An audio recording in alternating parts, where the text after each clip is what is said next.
इधर से मोदी जी आ रहे हैं और इधर से झूठ जा रहा हो तो झूठ रास्ता बदल ले देख करके। सीनियर के सम्मान में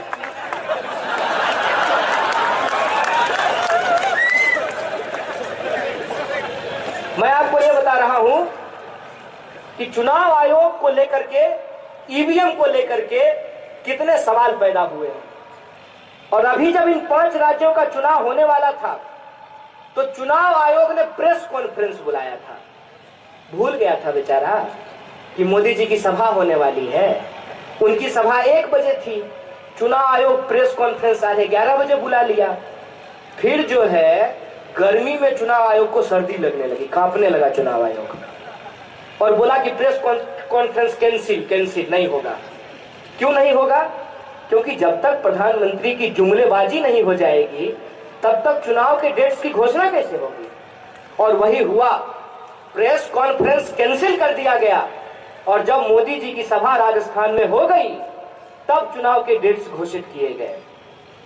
और इससे पहले जो चुनाव हुए थे उसके चुनाव के डेट्स चुनाव आयोग के बताने के पहले ही अमित मालवीय ने ट्वीट करके बता दिया था। आजकल तो बहुत कुछ ट्विटर पे ही हो जाता है।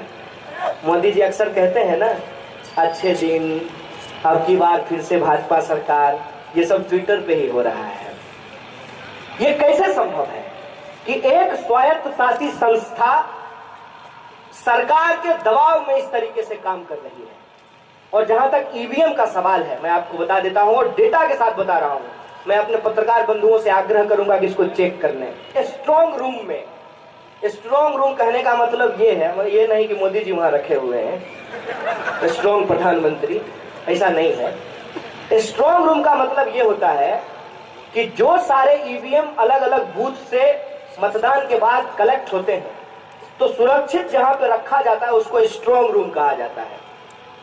उस स्ट्रॉन्ग रूम में 2 लोग लैपटॉप के साथ पकड़े गए हैं। क्या करने गए थे? पबजी खेलने के लिए गए थे क्या? उसके बाद बेचारी लवारिस फेंकी हुई थी ईवीएम, कह रही थी कोई तो आओ उठा के ले जाओ। फेंका हुआ था हाईवे के किनारे। अब कैसे वहां ईवीएम पहुंचा, हाथ पैर है उसको कि मोदी जी की तरह वो भी फ्लाइट मोड में रहता है, ये हमको नहीं पता। लेकिन ईवीएम इन संदिग्ध हालात में पाए गए हैं। और आप जब भी चुनाव होता है तो एक चीज आप देखेंगे कि 150 ईवीएम नहीं काम कर रहा है, 200 ईवीएम नहीं काम कर रहा है, कई बूथ पे जो है देर से मतदान प्रारंभ हुआ है। ये सारी परिस्थिति हो रही है।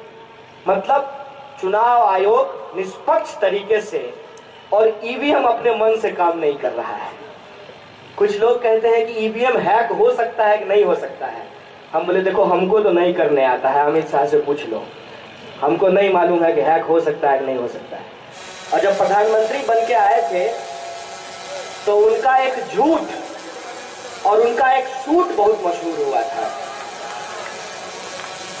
झूठ ये था कि हम सबका साथ सबका विकास करेंगे और सूट ये था जिसपे मोदी मोदी लिखा हुआ था।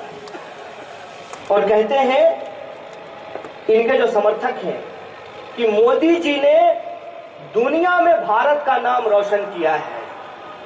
अरे आप इतिहास ठीक से नहीं पढ़े हैं, हम इतिहास को बहुत अच्छे तरह से पढ़े हैं। दुनिया में भारत का नाम आपका मोहताज नहीं है। दुनिया को इस देश ने 0 दिया है। ये आर्यभट्ट का देश है, ये चंद्रगुप्त मौर्य का देश है, ये बाबा साहब भीमराव अंबेडकर, संभाजी महाराज, वीर शिवाजी का देश है।